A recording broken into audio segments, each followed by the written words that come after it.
Oh, I've had a quick cheeky look at the letters. I love them. We got 4 beautiful panellists, beautiful and intelligent, joining us in just a moment to answer these letters that you've sent us in. The first one's about internet dating, which is the new phenomenon. But what about international internet dating, and how do you know the other person is real? I'm curious to see what Louanne could say. Second one, she's still grieving. She lost a partner a few years ago. The sex is great, apparently. She wants to get pregnant, but he writes into it because he's not so sure she's over the last partner. And finally, all the kids are having a ball at home. 2 are his, 2 are hers, and they're all connected up. You know what I mean? All these letters. Terrific lineup of beautiful, intelligent panellists coming your way right now for Sweet and Sour. Park your backside on the seat, because baby, it's time for Sweet and Sour. Thanks for joining me.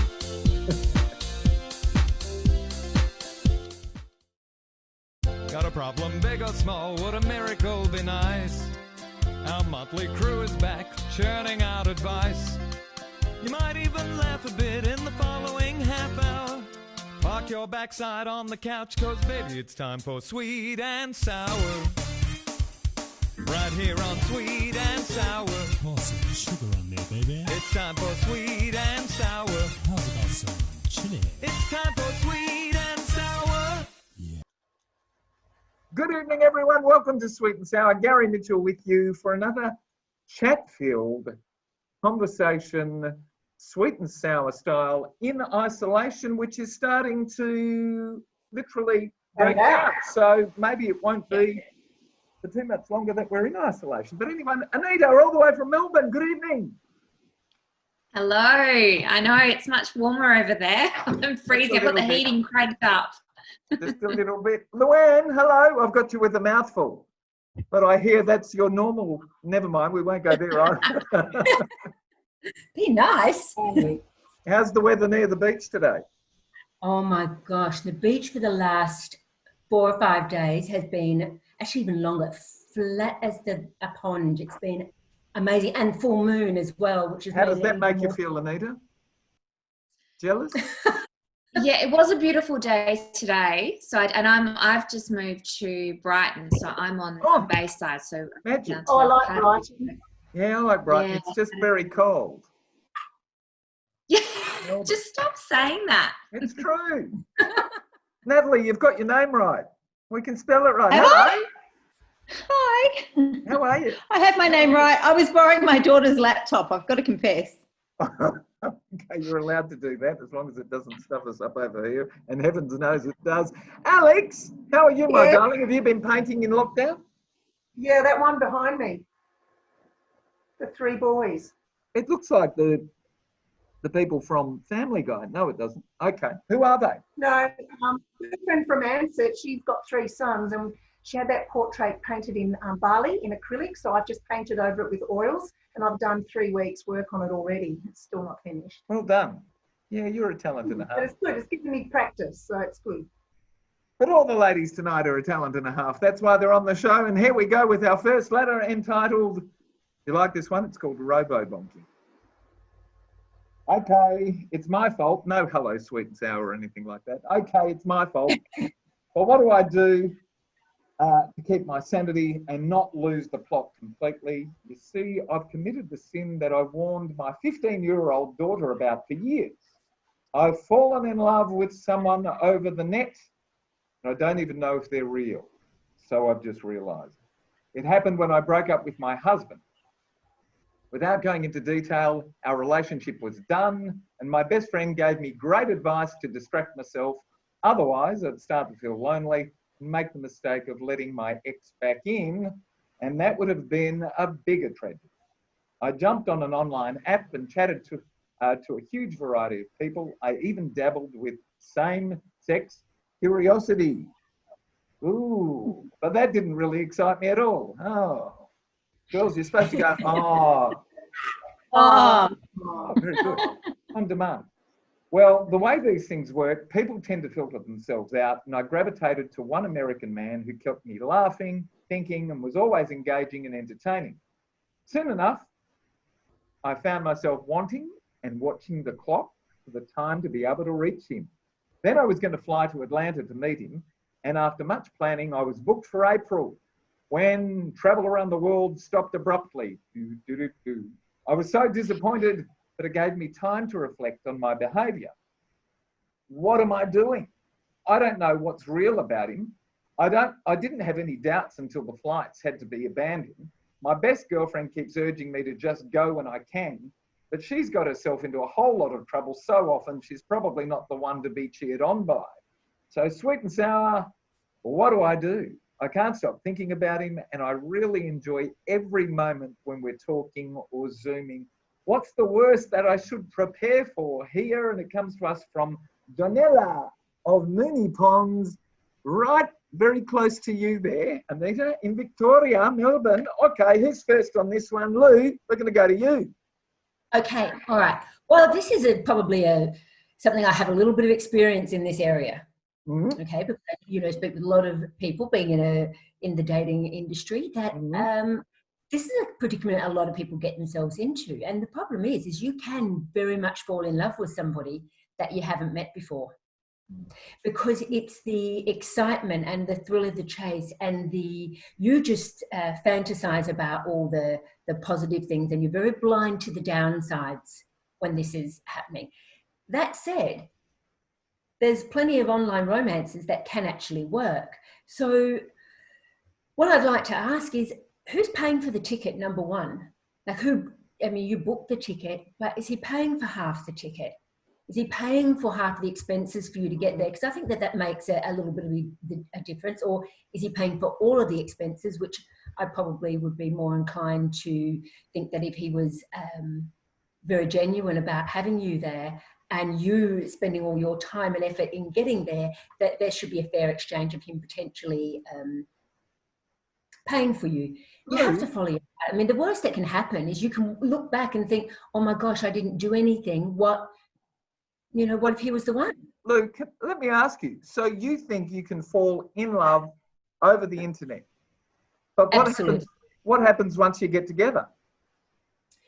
Well, this is the thing. You've created such a fantasy that it very well might not happen. He could have something wrong with his things and stuff. All right. And Something wrong with his things. Master Chef Natalie Bennett, what have you got to say? Look, for me, yes, you can fall in love with the idea of a person, and when you're dealing with someone online, you're dealing with wherever the gaps are, you fill them in with your ideal, don't you? It's a habit that we do. So it might very well be a good idea to go meet this person, particularly if they've progressed to a level where she feels that's right. I do think looking at if he's going to put her up and she pays the ticket or something, I do think that she shouldn't foot the whole bill, because that's something dodgy about that. And, there's only one way to find out if you're being catfished. There's that as well. So Go and find out. You've got nothing to lose.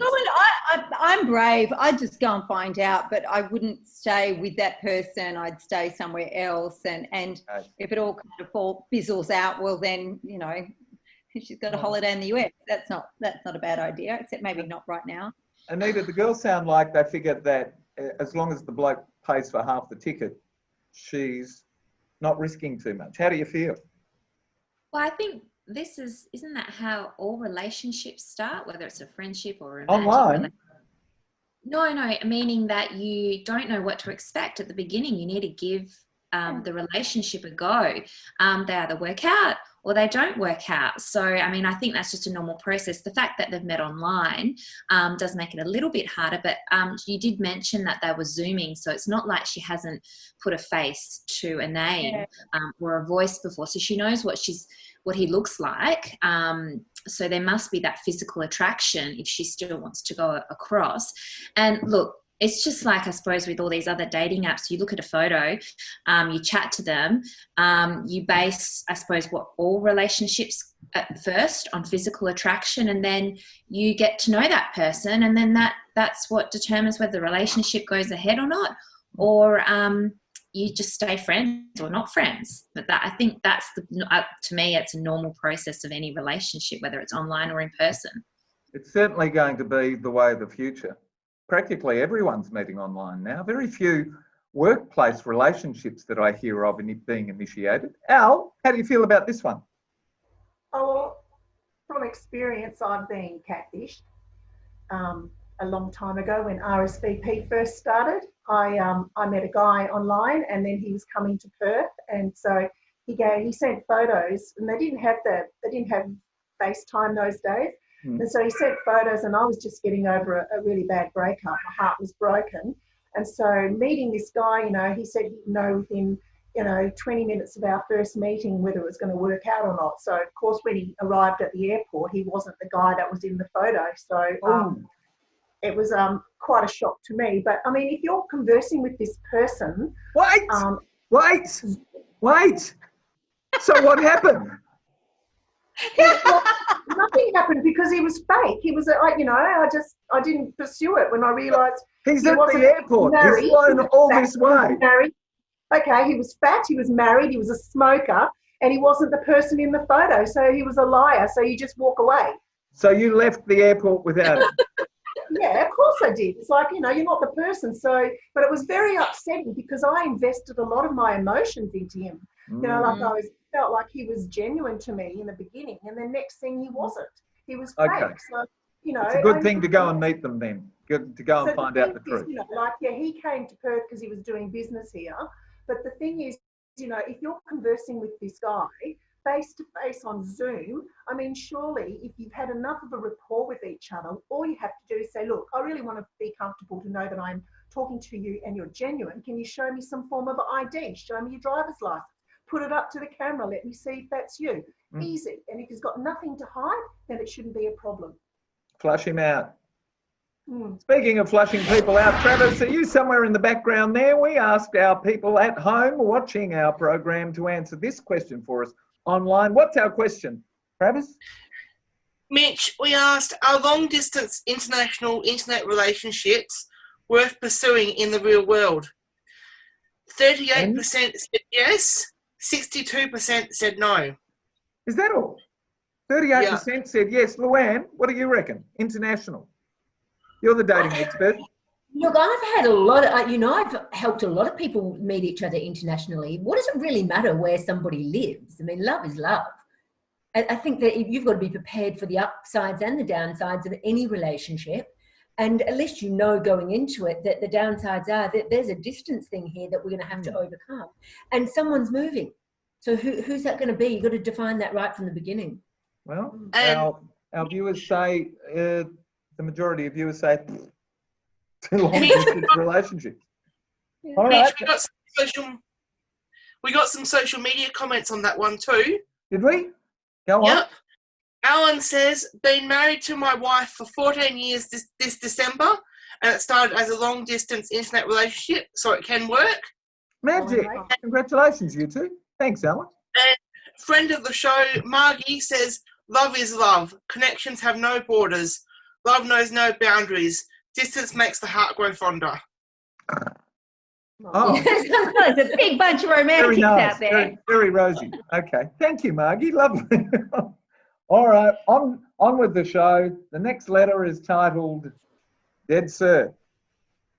Dear panellists, when is it too early to date someone after the death of their partner?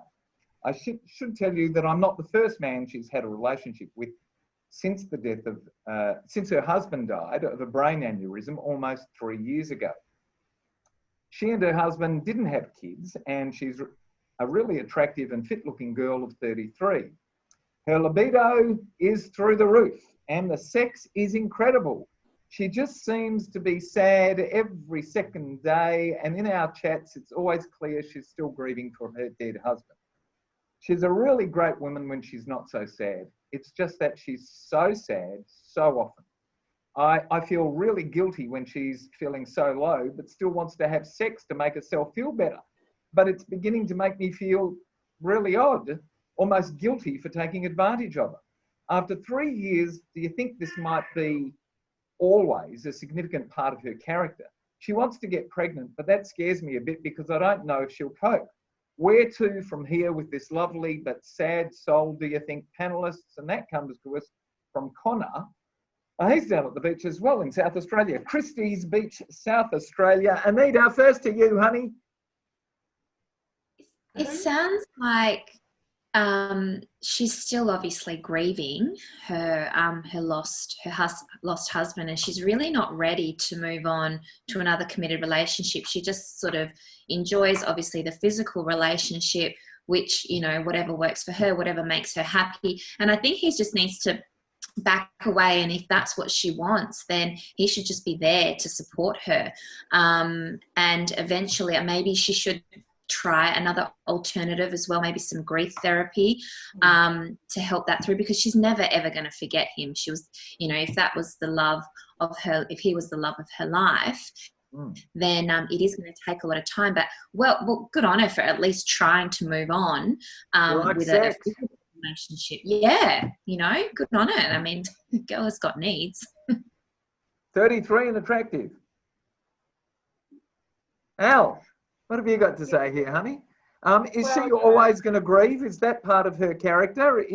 Or is she using that as some device to actually keep him at a distance? No, I just think, you know, some people take longer to grieve. There's no limit on grieving. You know, when my fiance died, it took me a very long time to get over him, and you can't just get over it. How long, Al? You know, sorry? How long? Well, he was 38 when he died, and so he'd be 60 now. So what's that? 22 years? Well, hang on, but you're not telling me after 22 years you're still grieving for him. No. I mean, I'm over it now, but I mean, when he How long first did it died, take you? you know, How long did it take you? It took me quite a few years, actually. It doesn't just take a few months or a couple of, it probably took me about 4 to 5 years to really get over it, because there was too many memories and too many things that remind me. Even today I'll get a memory and I'll think, oh, that reminds me of Joe, you know, and I'll get a little bit sad, but I don't grieve. I'm not grieving for him like I did when he first died. So there's no limit on when someone that you love that died from like a brain aneurysm. It wasn't, you know, that's quite devastating for someone. And sudden. And she's 33, so it's pretty young. And, you know, the thing is, I would say, just keep having patience with her, be understanding. You know, she's not like you. She's not like anyone else. She's herself, and she needs to grieve in her own time. And so just, you know, and if you've got a good sexual relationship, just enjoy that and don't feel guilty, you know, because she's part of it. But when she's down, just give her comfort. That's all. Just be understanding.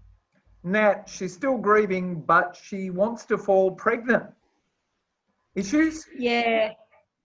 Okay. So when my husband died, and that was a really difficult period for me. And I don't think you can set a timer on it. It's not like it's a turkey timer. Boom, your time's up. Time to grieve is gone. It's not actually quite that simple. It's quite complex. But I think that if she's still having those days that are quite low, it would be really advantageous for her to seek some grief counselling, to be able to process some of those feelings that she's not been successful at processing over the last 3 years. And if her choice is to move on with life, which is what you need to do, then bringing a child in to fill that void that she's feeling might be a trap that she'd fall into, and having like something else to love in place of that isn't necessarily healing. It's just shifting. So I would encourage, you know, if you're talking about a family, you're making a lifelong commitment to this person. It's nothing light. So you need to work together as a group rather than the two separate units you sound like right now. And also, you know, if you are going to bring a child into this world, say, look, I really do want to do that in my life, if that's something you want to do. But I really feel like some grief counselling and getting through some of these low days would be really good for you, because parenting is very challenging. And you need to be a whole person in order to introduce a child into this world. So that's one aspect, or maybe even an incentive for her to have a little look into how dealing with her grief. Tell me, same question to you that we gave to Alex. How long did it take you to get through the grief, or do you still grieve on occasions? Look, we had children together, so it's a bit different. He mentioned that they didn't have children together. So I will see a look that my child shoots and I'll be like, oh gosh, it's like he's back in the room again, or something like that. So I do have those pangs, and whenever the children have these milestones that they reach, there's another pang then. So I do have a different kind of attachment there. But the interpersonal grief between he and I, look, it was a bit of a shock. He died from a heart attack. He was 41. So I think, you know, and our relationship was estranged at the time. You know, I think it still took about 3 years really to feel a bit more comfortable with it. I've noticed that actually. We're only at 4 years now, so, or 5. We've just gone 5. 5. All right, Lou, last word on this one to our relationship expert.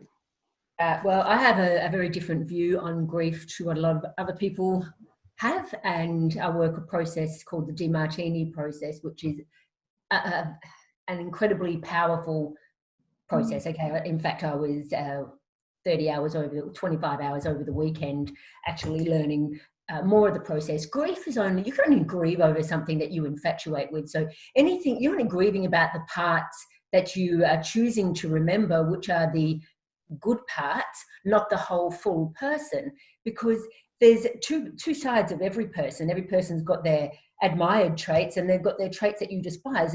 Apart from, you know, when they die, all of a sudden you just seem to remember all the things that you liked about that person. That's number one. Number two is that everybody's assuming that her sadness is about the loss of her, you know, of her husband. Who's to say that it wasn't a correlation of that's who she is, that's her depression, that's her issues that she's not working through? It doesn't mean to say that because she's like that, it's about the husband dying. Okay, so number one, you can get over grief pretty quickly if you know a process to work through, and you do have to work through process, you know, whatever grief process you do. Number two, if she's imbalanced and she's got these days where she's really sad, she's got a false fantasy of comparing her life to what it is compared to what she thinks it should be. And the fact that she's addicted to sex, which it sounds like she is a very, very easy to see that is a dopamine rush. And when obviously you have sex, and for a woman when she has an orgasm, the oxytocin is released, and that is the attachment chemical.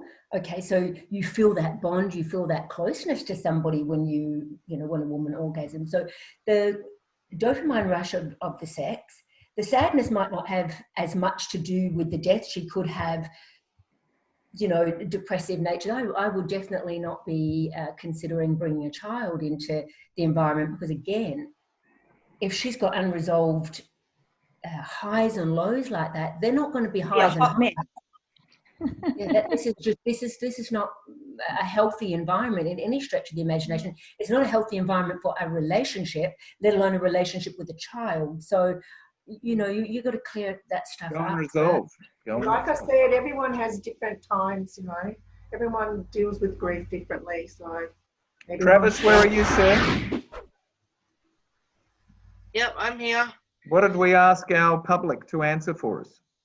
So we asked, can sympathy sex ever be a positive move?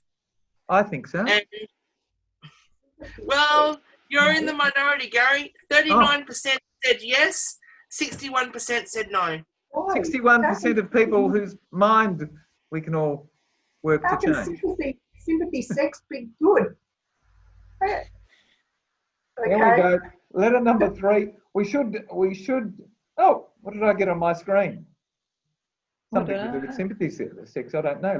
Letter 3 coming up. We should remind our viewers at this point in time that they can send us all their letters at the addresses they're now seeing on our screen right now.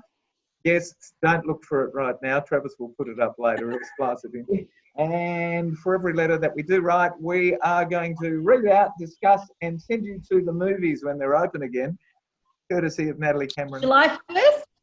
Pardon? July 1st. The Movies are back movies are July open 1st? on July the 1st. Fine, not far. Good, not far away. Oh, Yes, thank God. Oh, gosh. I'm watching The Great. Has anybody watched The Great yet? About Catherine the Great? No? No. What are you watching? No. Quick one. One comment from Crown. everyone quickly. Natalie? The Crown. The Crown. Alex? Oh, just lots of movies. Old Movies. ones, Jailhouse Rock, that was on TV not long ago. Lou? Not a TV watcher, my dear. Yeah, No she's TV. never been a TV watcher. Good girl. Yeah, she's a brain expander. Excellent. Anita, Melbourne, you've got to be watching something. Everyone in Melbourne watches. I just finished Ozark, which was a bit intense. Bit intense. All right. I'm watching anything that's on SBS because I love it. I watch SBS a lot of good movies on that. Yeah, it's sensational. I found this thing called Tin Star, which is just magnificent. It came on just after Filthy Rich and Homeless, which is terrific because it changed my perspective on a whole lot. And there's a new season that starts tomorrow night, so make sure you watch it because it's very dramatic and to some degree powerful and empowering television. Just amazing. I love SBS. Here we go. Letter 3. Hi, Mitch. This is a doozy, this one. Louanne, when I saw this one, I thought, we got to get Louanne for this one. This is amazing. My husband and I are parents to 4. Two are his, 2 are mine. They're all aged between 16 and 20. Everyone gets along really well, perhaps too well. My son, the eldest of all the kids, is a real boy. He's a cheeky, good-natured young man and is a huge influence on the other 3 kids. Well, from the age of 12, he was sneaking his girlfriend into our home and having sex, while at the same time the other kids were in the house and my husband and I were at work. We only found out when we caught out my stepdaughter doing the same thing, only to be told by her that her stepbrother had been doing the same thing for years, and why is it so wrong for her? Fair point. Well, we put a stop to all of that, so we thought. They stopped bringing their friends home for sex, but instead decided that it wasn't against the rules to have sex with each other at home. Sorry, I just dropped my point in the letter because I'm going, what? Okay. Worse still is that the younger kids began doing the same. This time we found out only because our youngest, my daughter, came down with a urinary infection and wanted to know if her brothers might have given it to her. An utterly awful realisation, and we still can't get our heads around it. The kids are actually all very well adjusted socially and academically bright. My husband and I, as I said, are quite shocked, but don't want to impose some draconian, antiquated values on these otherwise normal, healthy, happy, and very positive young people. Is this happening? A normal occurrence in the Western world today, and what the hell do we do? Darlene of Floriat of WA has written to us. Natalie, we're going to go straight to you first. Why? Look, this is so loaded. I don't even know how to unpack it. Look, okay. So it's not clear whether there's actual incest going on, but in my mind, when you join families that way and they're stepbrothers and sisters, then it is incest. But some people may draw different lines, and some people, might decide that, you're still 2 families coexisting because of one parental relationship. So, but, it sounds to me like there is incest involved here that isn't a normal behaviour. That is something that I would seek a good psychologist for, because whilst they mightn't feel that there's anything wrong right now, in future relationships, those ghosts might come back to them and haunt them in a different way. It might affect future relationships for them. So I would suggest that it's a good idea to actually seek professional help for this. It's not the kind of thing that I would act on by listening to a panel of whomever. It really is something that can impact someone's life for the rest of their life, and it's quite serious and significant. So that's where I'd go with it. I'd actually go seek professional help. Anita, Natalie wants to throw cold water over them. What do you want to do with them? Oh, it's not normal. She says that they're socially, academically, they're happy. This is healthy. It's not healthy. What they're doing, obviously, there's been no education from either your partner or yourself, especially when the children were younger, to put down boundaries to say that, number one, safe sex. So obviously you haven't had that talk, especially if your youngest has contracted, a disease like that. A UTI, yeah. You're letting them, especially at the age of 12, sneaking girls in and out. That's where you need to talk to your children. You need to sit down and communicate with them. And then when your families came together, you really needed to sit down and say, this is what family is all about. The values of family does not, whether it's a stepbrother or stepsister, you're still family. So you don't sleep with each other, full stop. I definitely think there needs to be some psychological help for the whole family there, because it's just wrong. Okay, I'm sitting here smiling because I see Louanne sitting back there going, But before we do go to Louanne, we're going to go to Alex. Come on, Al. Well, it sounds like they're all just going at it like rabbits, doesn't it? Evolution. Why not?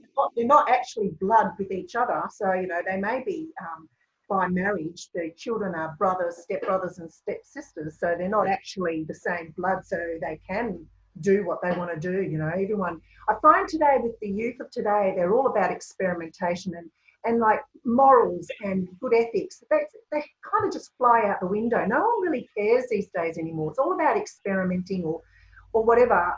And I think as long as you're not hurting anybody. Well, I think because the youth of today feel like they just want to do what they want to do and no one can tell them anyway, because it's their life and they're going to do what they want to do. And so, unfortunately, it is a terrible situation that you're in, and you do need to set some ground rules and some boundaries and explain to them, the morality of it more than anything, and then just respecting each other.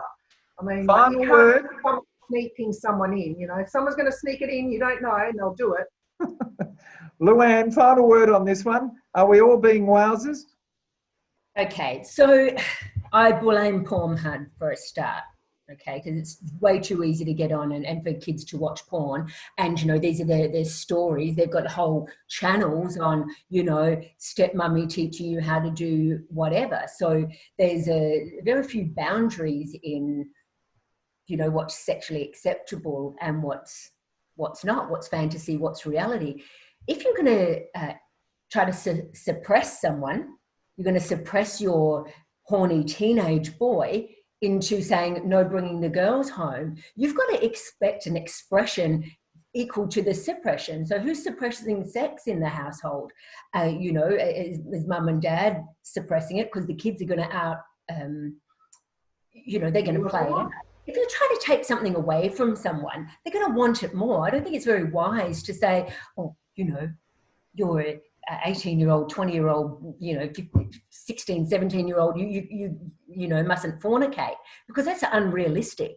Better for them to sit down and say, look, you need to let me know who's coming, when they're coming, that, there's safe sex happening. But as far as, it's not like you come home and they're all baking cakes together and playing happy families. They're playing with genitals. This is...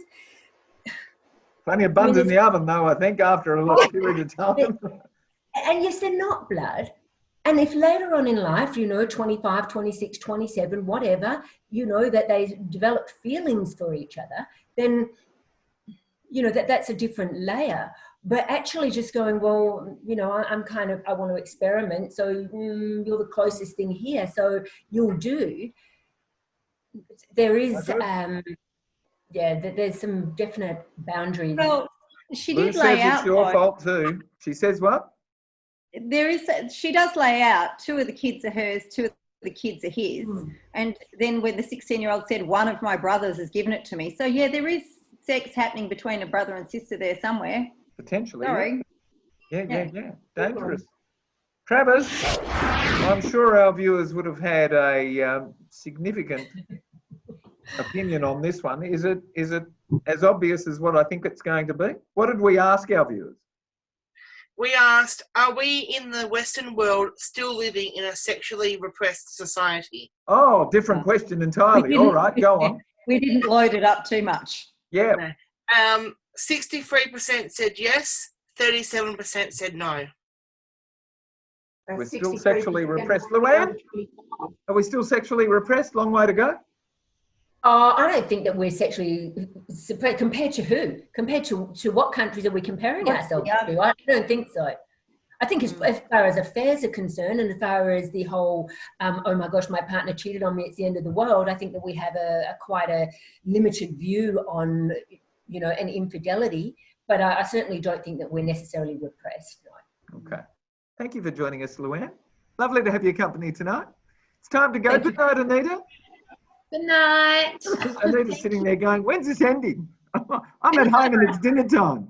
You're two hours ahead of us. Pardon? I'm intrigued. It's been a great show. Everybody's had some great. All right, lovely to have you, darling. All right, we'll see you back in Perth Very soon. Yeah, I've got filming to do. We're still in lockdown. The borders are still up, and some three ladies who are still very much under lockdown behind the Western Australian border. Thank you, Al. Thank you, Gary. Nice to see you, darling. Thank you, Natalie. Always good to see you, Gary. Good to see you too, my darling. Give my best to your dad, who hasn't been too well lately, as well, please. I shall. All right, and Lou, again, thank you to you too. Always lovely to see you as well. See you, Good night, Travis. Night, Mitch. Good night, mate. Good night, everybody. This is Wednesday. Good night, everybody. See you all next week. Bye-bye. It's time for Sweet and Sour. Right here on Sweet and Sour. Pour some sugar on